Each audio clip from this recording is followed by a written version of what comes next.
Cousteau, emmène-moi à Bornéo. Viens, viens mon petit garçon. Viens avec moi sur cette île du bout du monde, où l'eau et le ciel se confondent, sur l'autel de Verte Cathédrale.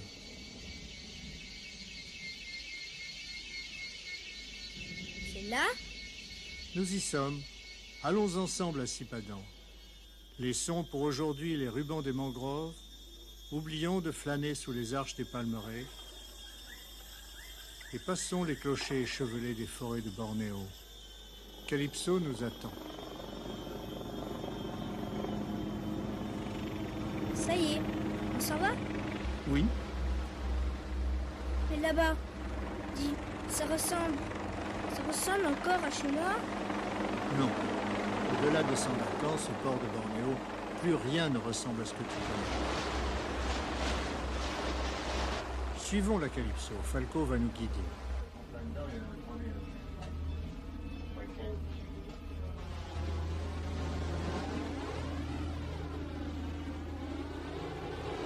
Pour atteindre Sipadan, il nous faudra encore franchir bien des pièges de notre temps. Ignorant des risques qu'ils prennent sur l'avenir, les pêcheurs capturent par tous les moyens quelque nourriture. Il faudrait qu'ils cessent de détruire avant qu'il ne soit trop tard.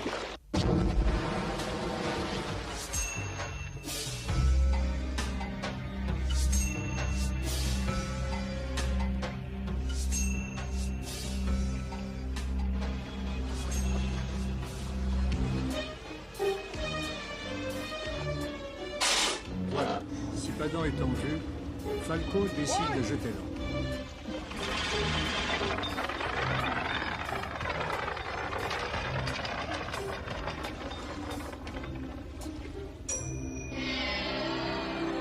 Mon petit enfant, le monde de Sipadan est unique. Il est protégé des hommes par une citadelle imprenable, la terrifiante légende du poulpe écarlate. Nous allons découvrir ensemble aussi le mystère du spectre de la tortue. Viens maintenant, écoute et regarde.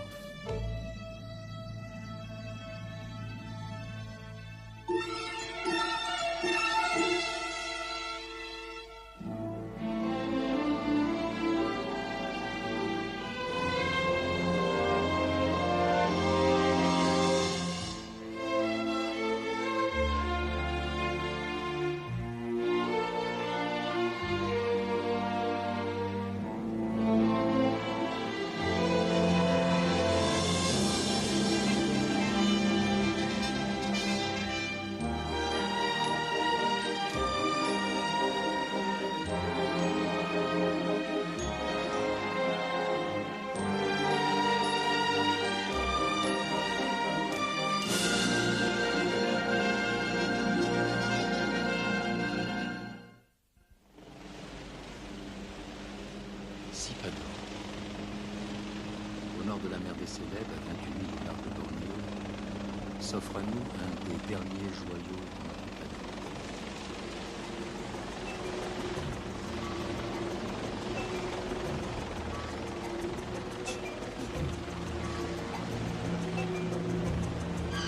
L'équipe de plongeurs de la Calypso n'est pas en effet, l'île de Sipadan n'est autre que la tête de champignon d'un pic planté à 1400 mètres de haut. Une véritable fosse marine sépare Sipadan de la côte nord-est de Bornéo. Apercevant une première tortue verte, les plongeurs continuent leur descente alors qu'une autre tortue, effarouchée, croise leur route. C'est une superbe femelle en habit léopard.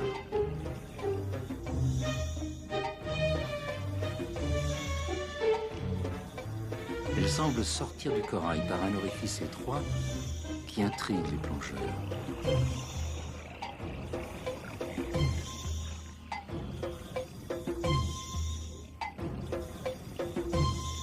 Sous une arche de corail, une autre tortue débouche sous leur masque.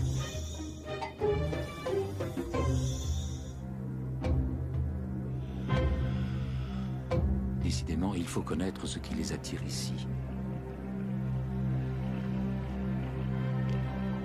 Nos plongeurs s'engagent difficilement dans les mystérieux replis du récif de Sipadan.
Arrivé à grand-peine jusqu'à un cul-de-sac, nos plongeurs rebroussent chemin.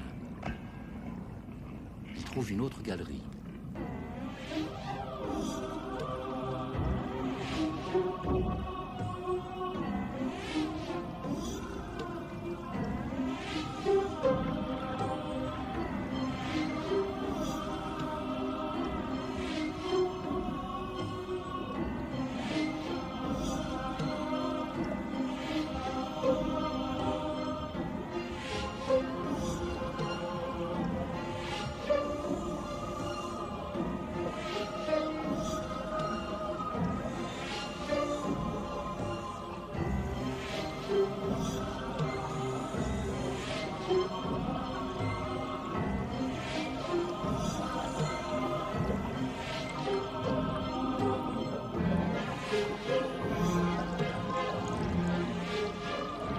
Promeneur marin ne vient troubler leur audacieuse visite.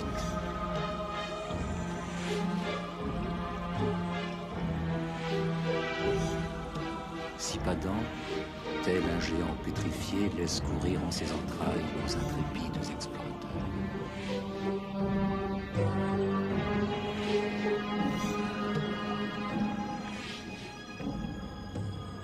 Et tout à coup, s'ouvre la nef d'une immense cathédrale de corail.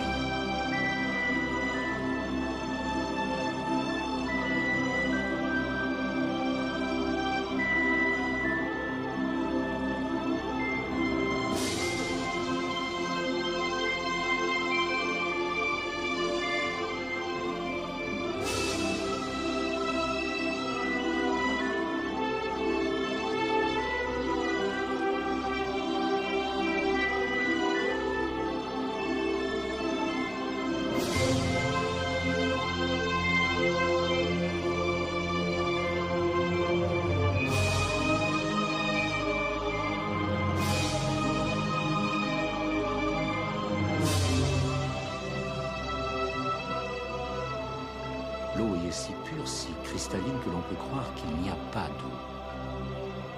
Qui hante ce dédale aux confins de l'espace et du temps? Vers quel infini allons-nous? Quel terrible secret se cache derrière ces voûtes aux ombres mouvantes?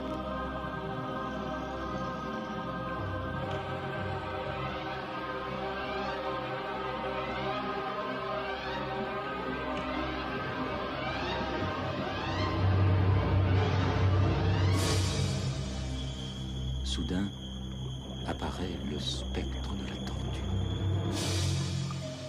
Suspendue au ciel de corail, encore veillée par le rémora, son compagnon de route d'une autre vie, elle règne désormais sur l'absolu liquide d'un monde inviolé.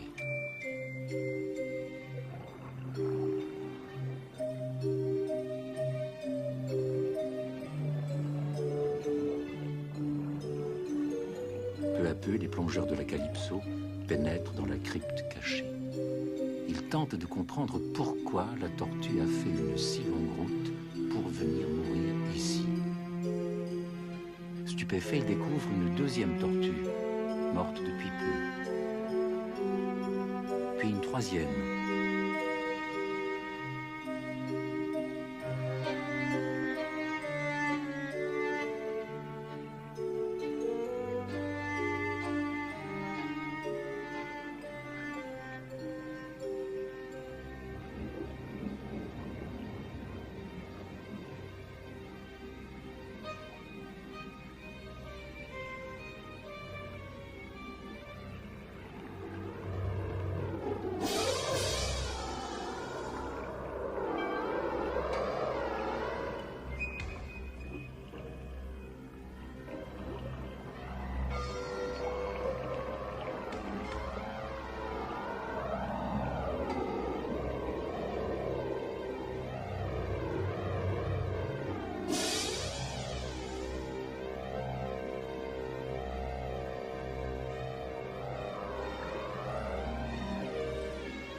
La nécropole est pleine de squelettes, de carapaces, de crânes.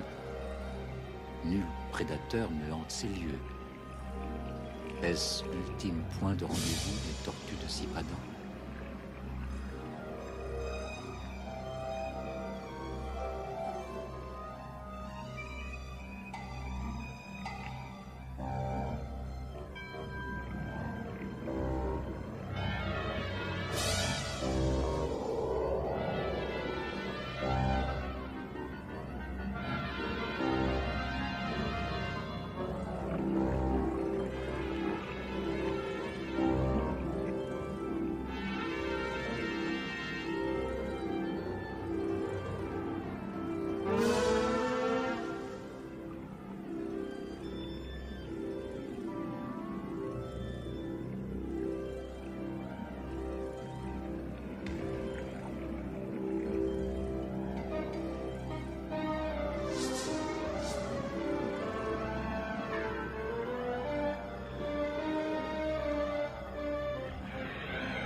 Le signal insistant de l'éclairagiste indique la fin de la plongée et oblige à quitter les eaux.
Mille questions nous assaillent, tandis que nous regagnons l'eau libre et le monde actif de la Calypso.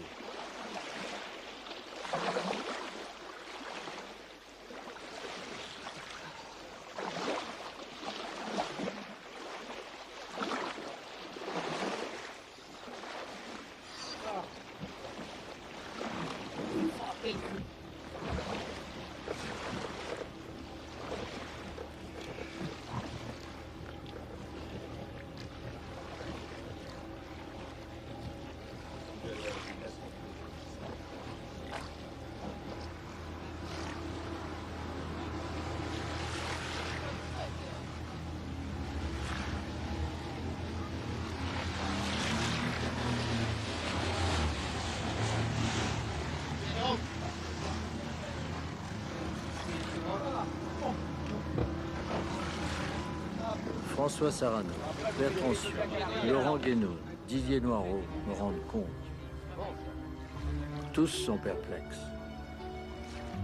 Un instinct inconnu guide-t-il les tortues au bout de ce dédale de plus de 70 mètres de long pour leur dernier voyage? Et si ce n'est pas cela, quel est le secret du spectre de la tortue dans ce grand catafalque?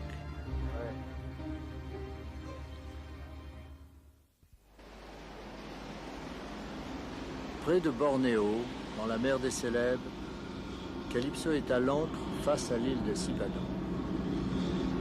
Je reçois à bord Ron Holland, un plongeur professionnel qui vit à Bornéo. Ron a commencé depuis peu à guider des plongeurs amateurs à Sipadan. J'apprends que l'île est habitée depuis 35 ou 40 ans par un ermite. The story goes he's been living here. Basically his job is collecting the eggs, the turtle eggs. He's an old man. Well, he looks old, don't know how old he is Il vient de actually, la tribu des Badjao, ce peuple de la mer qui vit sur la côte de Bornéo. Most of them don't. He's a Badjao, what I can make out, and He's a Badjao? that's what he tells me, that he's a Badjao, and basically Badjaos are born on the sea and they don't register, and so. Well, I'd say when I come here, he's usually alone or usually as a young guy. Il est généralement seul. Parfois, un jeune homme vient l'aider. Il fait le tour de l'île tous les soirs pour repérer les lieux de ponte des tortues. like the curious thing about this, he's supposed to have a native title to collect these eggs. Il possède un permis spécial l'autorisant à ramasser les œufs. Il lui a été, semble-t-il, exceptionnellement donné par le sultan d'Assouma. He must be an interesting man to talk to. I'd like to meet him. Well, yeah, I can arrange it so you Intrigué, can je meet him demande à and rencontrer maybe you can have a l'ermite. chat to him. Let's go this afternoon. Why not? Nous partons l'après-midi même.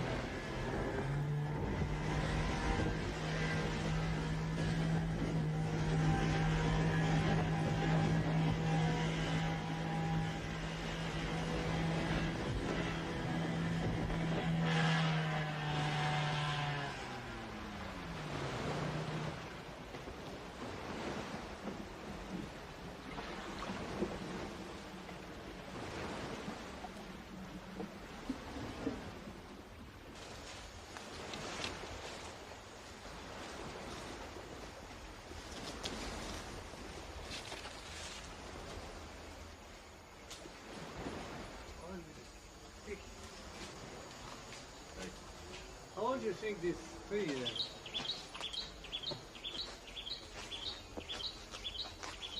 Je me faufile entre les arcs-boutants de la forêt pluviale qui couronne Sipadan.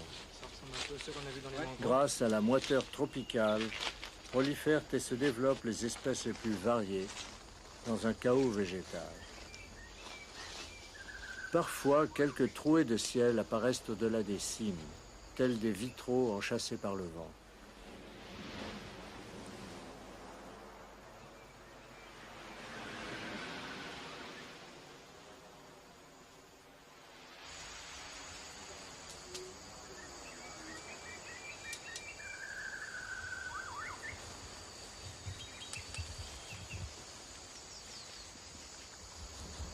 Enfin une clairière,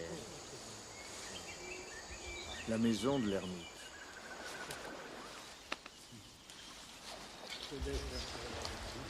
Son accueil est courtois. Un interprète va nous permettre de dialoguer.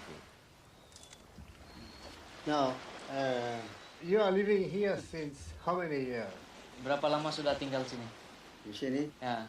ini sudah lama tinggal sini, tapi ini kali mau 3 bulan. Il m'explique qu'il vit He's ici been depuis living très here longtemps. Memang For jarang quite a long di sini. time, Mais il but ajoute they have aussitôt rotation qu'il y a en looking quelque after sorte the des island. rotations 3 months d'ermites and then tous les another 3 guy mois. coming, looking after the Ils sont là turtle pour egg. surveiller l'île et ramasser Did les you œufs. build this house? Not him, the owner. Built the there owner for Il dit them. aussi qu'il n'a pas construit sa maison, mais que son And employeur you la live lui a here. fournie. How do you live? What food? The owner will supply them food. They send rice, vegetable, D'ailleurs, and fish cet for employeur them le to eat. ravitaille régulièrement en riz, He does not en légumes et en No, poissons they will séchés, send car them ce here. Robinson ne pêche pas. Do you have bad weather? Most of the time. Most of the time? So now is good weather. Does he often go into the forest? Alors je suppose qu'il visite régulièrement la forêt. Lama sudah belum sama. It's been a long time I haven't Non. been inside. Il assure qu'il y a très longtemps qu'il n'y va plus à Yang cause des gatal moustiques. itu, yang gatal dia melekat di.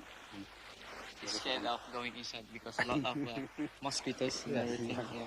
So they just collect woods around the house only. I would like to know if he has heard of the story of a giant octopus here. Enfin, de coming plus out en of plus the intrigué water. par cet ermite employé à Tapi mi-temps, cerita saja. je lui demande s'il a Il y a entendu des stories. parler de la Belum terrifiante cerita saja légende yang du dulu punya. poulpe écarlate. Dulu punya itu kalau imut bukan, dia ada macam merah-merah di anu, dia sudah keluar. Dia orang semua lari ke sana, ke karang sana. It happens in a long time Il ago. réagit vivement. They surfaced from the C'est arrivé il y a the très cave longtemps. near there, Une grande And then lueur there's rouge a this, fait surface bright là-bas près de la red caverne sous-marine. glowing coming up from the Le surface. poulpe and then géant est apparu et tous les the big pêcheurs octopus is terrifiés coming se up, sont so they enfuis. all run on this side of the island. They are scared of it, but the story is being told years ago. Years ago. And he has not seen it. Kau tidak nampak? Tidak. Tapi saya punya anu itu, He didn't see. ya, bekas saya punya bapak itu dia nampak. Dia bilang kalau keluar ini pulau bungkus sama, terbungkus. Non, said his mon ermite father ne l'a pas vu. seen Son the père, lui, octopus. l'a vu. Ah, Old. your father has seen the octopus. That's big story. Besar. Very big. Quelle belle histoire. Very big piece. Very big. Notre ermite et son interprète restent perdus dans leur méditation. Et je reste pensif en comprenant qu'une légende protège la vie de Sipadan bien plus efficacement qu'une loi. Le soir arrive et je vais observer la ponte des tortues vertes qui abondent autour de Sipadan. Ces amphibies si gracieuses en mer peinent pour traîner leurs 100 kilos vers un refuge à l'abri de la marée.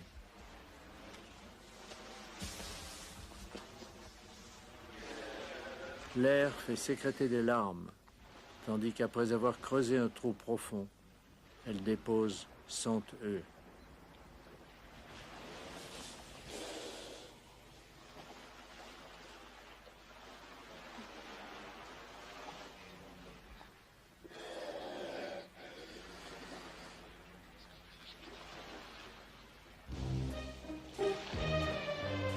Enfin, au petit matin, elles rejoignent, pataudes, leur élément.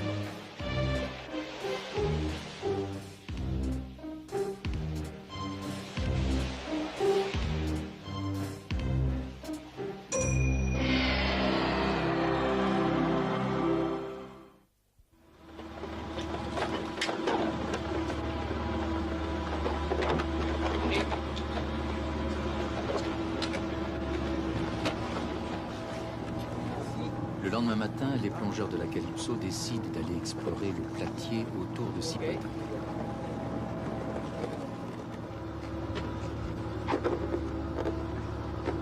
Ils préparent dans l'effervescence leurs équipements sous l'œil vigilant du commandant Cousteau. Falco se joint d'eux. On parle à ton Zodiac? Ouais, on va prendre. Parce qu'il y en a un plongeur qui monte là dans l'autre journée. Sinon, on est.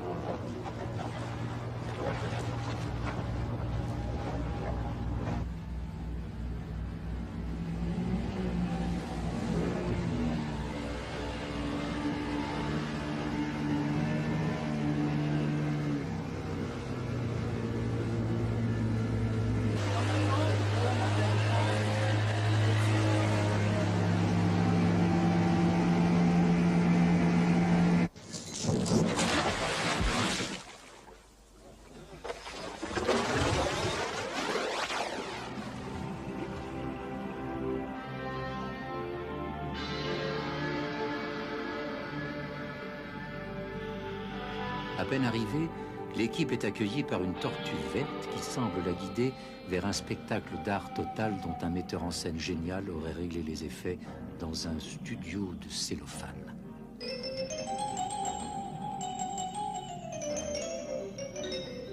Levé de rideau sur figure libre des Antias.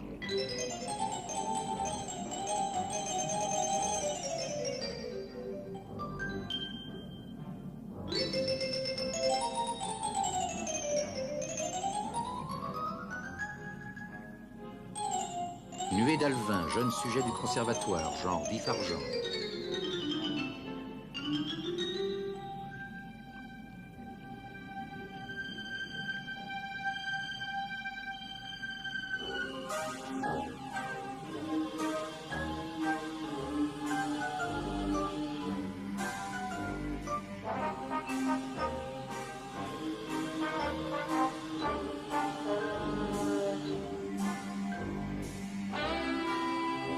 En solo, danse des 7 voiles pour la venimeuse rascasse volante.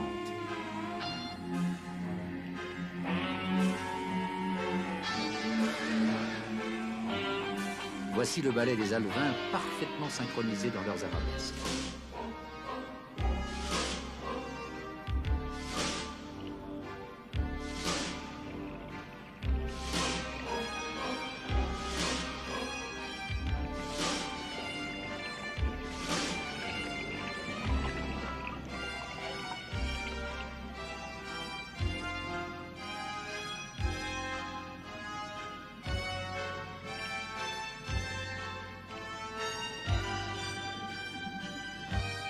Le tétrodon traverse la scène.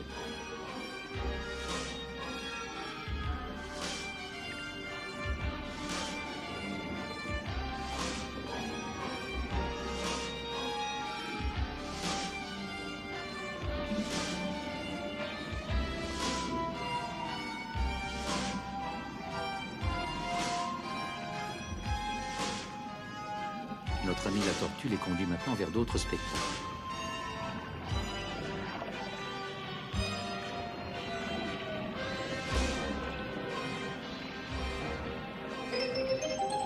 Les poissons fusillés passent en rang serré.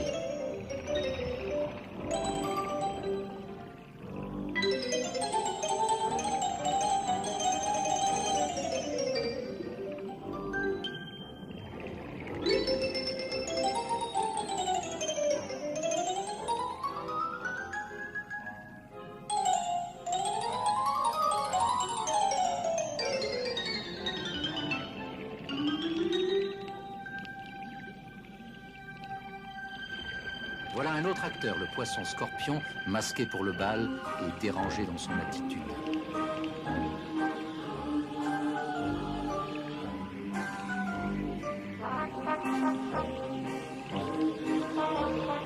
Enfin, une diagonale exécutée par des poissons chirurgiens en costume de soirée et le chassé-croisé des barracudas.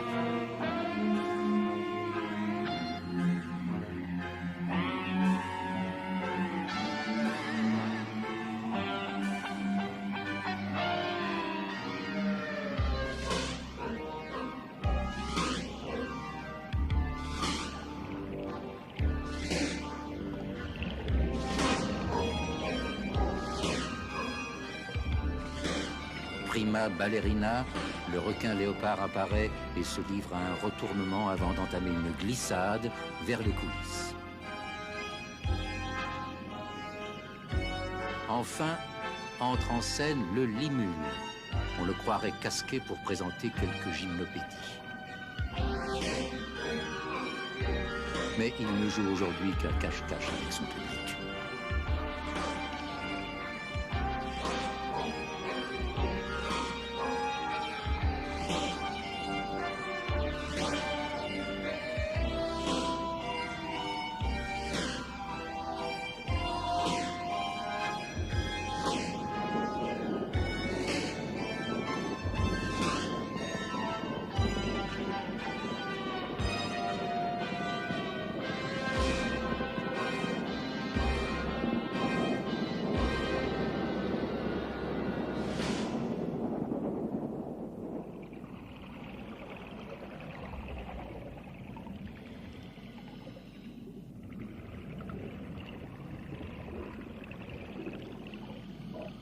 Alors que l'entracte approche, des ombres se profilent. Le programme continue, avec une figure de groupe exécutée par les perroquets de boss. Ces messieurs ne supportent pas les feux de la rampe, le spectacle est momentanément interrompu. Quand tu es au-dessus et que tu n'éclaires pas, il reste. Dès que tu mets la lumière, c'est une explosion, ils partent de tous les côtés. Et on ne peut plus rien faire. Donc on fera ça sans éclairage. Et on essaiera avec un sujet.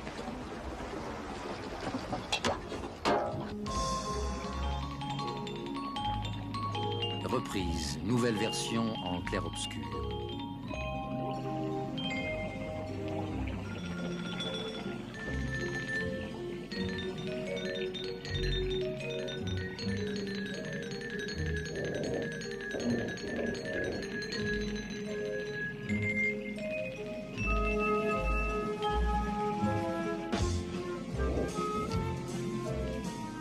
Cette troupe indisciplinée s'arrête de ci, de là, pour brouter des pâturages de pierre.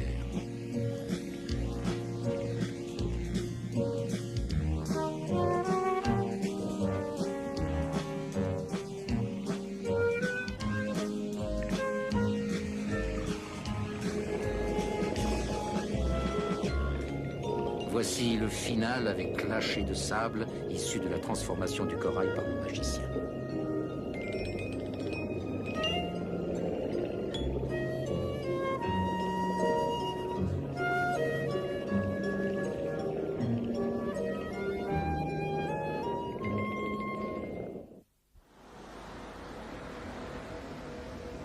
Oiseau de lumière posé sur la mer des célèbres, Calypso offre un calme apparent.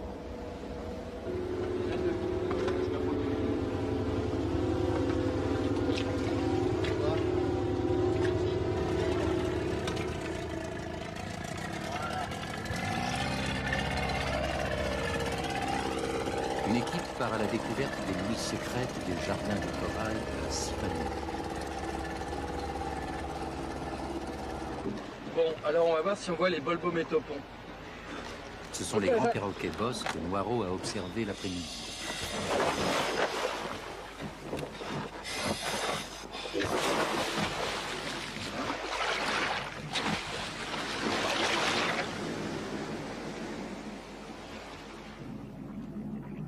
Aux portes de la nuit, nos visiteurs retrouvent leur guide, tandis qu'une mélodie monte dans le silence.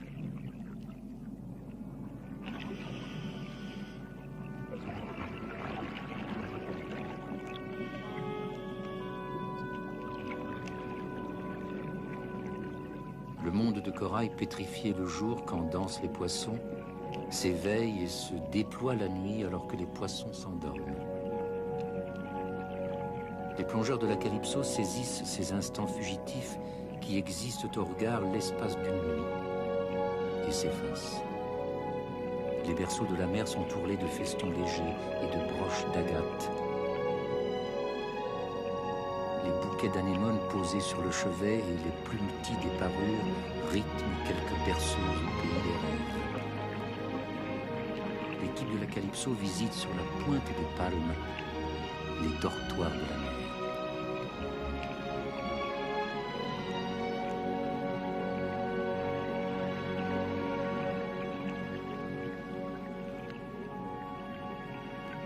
Sous son baldaquin de corail, le petit perroquet s'est endormi.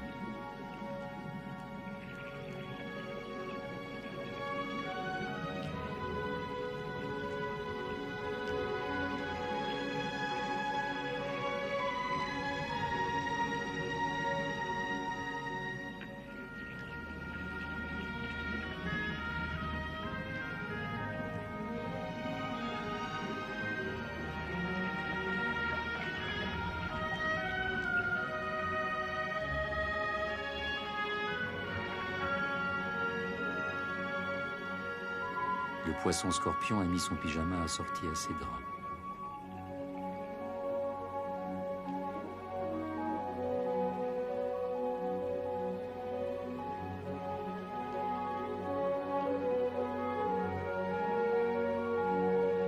Ciel de lit pourpre pour le fusiller blotti au fond de sa couche.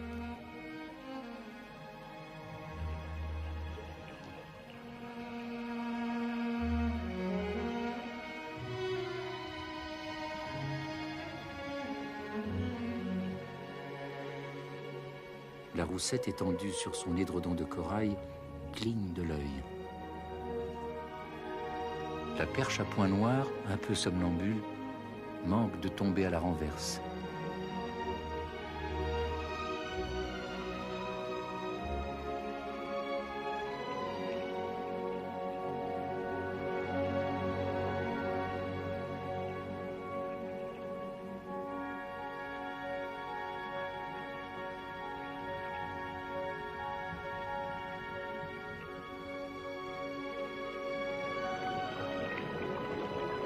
Le poisson lime se réveille péniblement.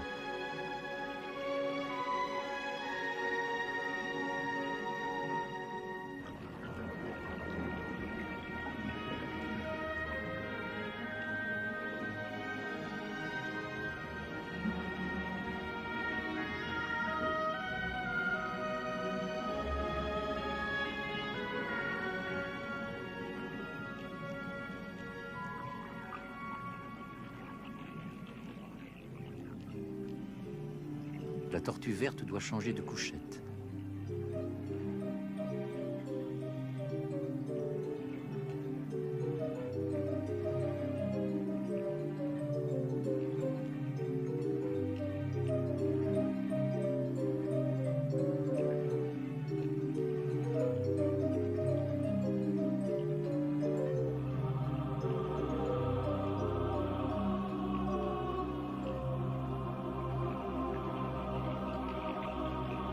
Apparaît enfin, suspendu en ses rêves, le grand perroquet bosse.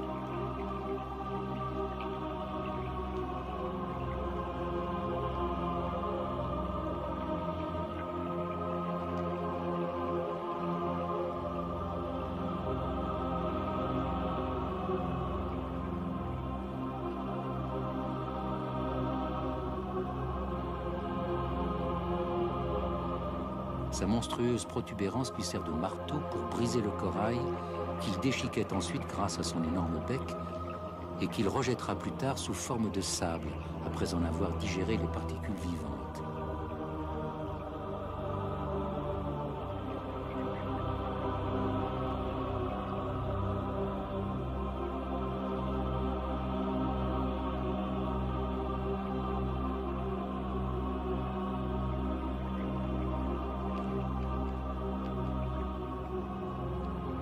Les perroquets bosses, vulnérables mais confiants, se reposent dans l'enchantement d'une nuit d'été.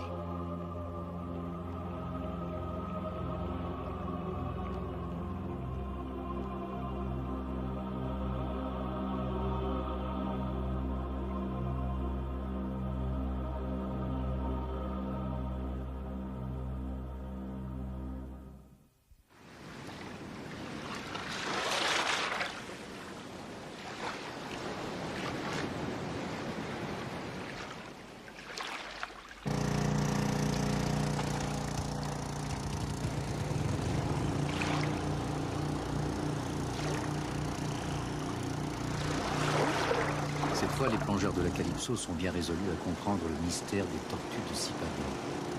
Et c'est doté de puissants moyens techniques qu'ils se rendent vers l'entrée des galeries.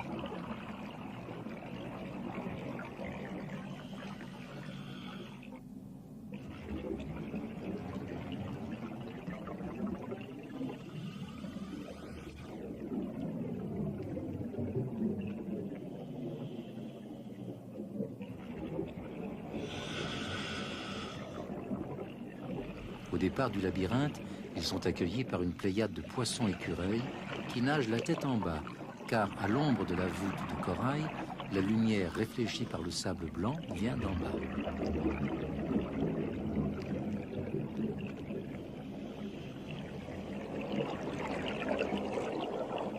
Tous les plongeurs sont là. Certains se sont transformés en électriciens. Ils mettent en place des centaines de mètres de câbles allégés par de petites bouées qui les maintiendront au plafond pour ne pas remuer de sable pendant la progression de l'équipe.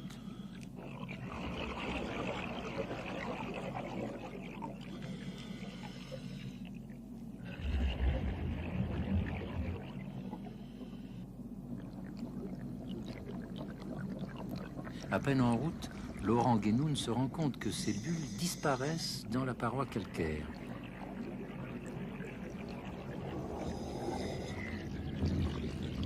Vérification faite, elles ressortent à l'extérieur. La caverne est poreuse, fragile.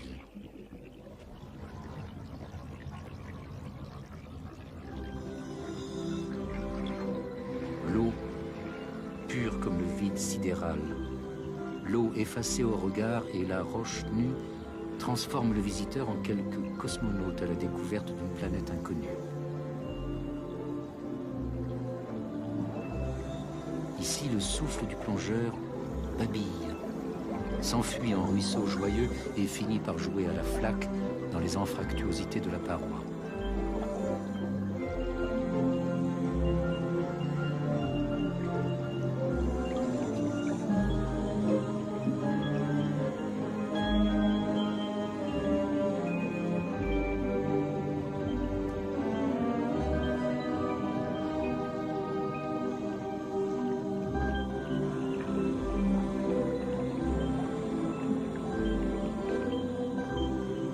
Poursuit sa route. Les miroirs d'air lui volent parfois son image éclaboussée.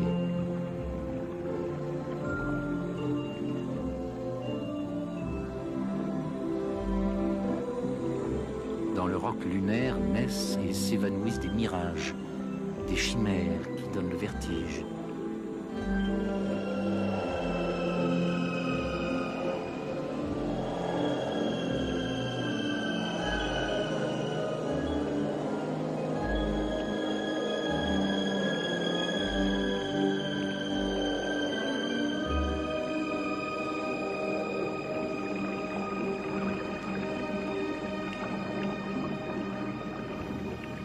Dans la nuit absolue des grottes de Sippadon, des pinceaux de lumière guident les fantômes des plongeurs captifs.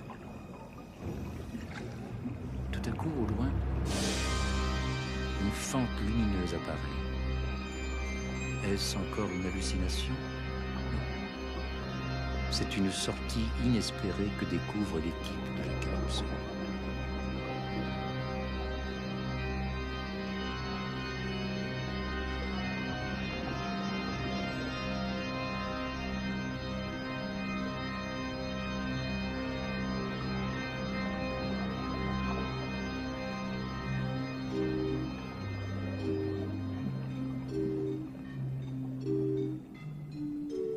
Pratiquement à la porte de la liberté, une tortue défunte.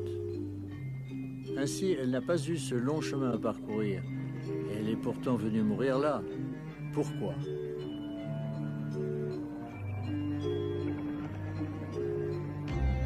Au même instant, une autre tortue entre prestement dans la caverne.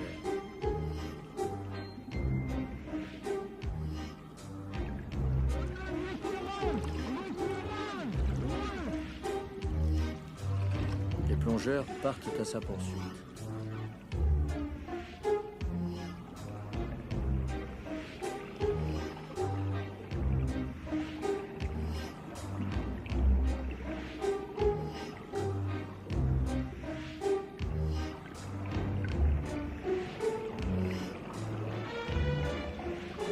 Il faut la sortir de ce piège. Ils finissent par la retrouver et la guident vers la sortie. Elle ne sait pas à quoi elle vient d'échapper.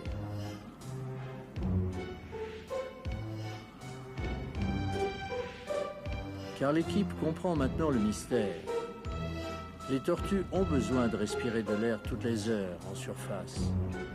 Elles n'ont pas d'autre moyen pour se diriger que leurs yeux. Si elles entrent de jour, elles ont une chance de retrouver la sortie.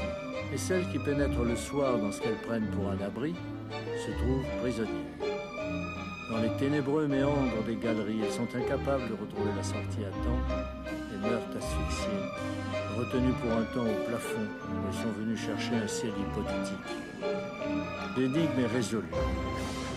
L'équipe range son matériel.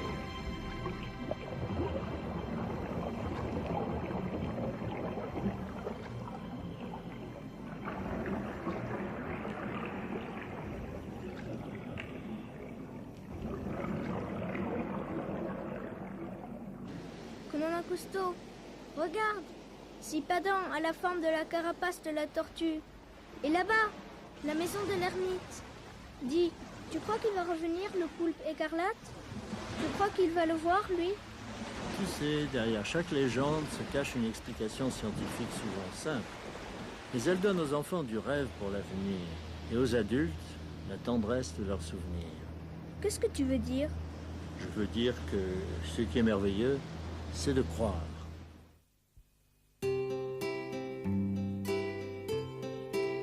Pour l'enfant, amoureux de cartes et d'estampes, l'univers est égal à son vaste appétit. Oh, que le monde est grand à la clarté des lampes, aux yeux du souvenir, que le monde est petit. Mais nous ne sommes plus au temps du poète, et pendant ce voyage, Sérafini, notre illustrateur, a dessiné pour toi, sur place, toutes ces images que tu aimes tant. Tu pourras ainsi continuer à rêver que tu redécouvres le monde avec moi.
Quand je serai grand, elle sera encore comme ça, l'île de Sipadan?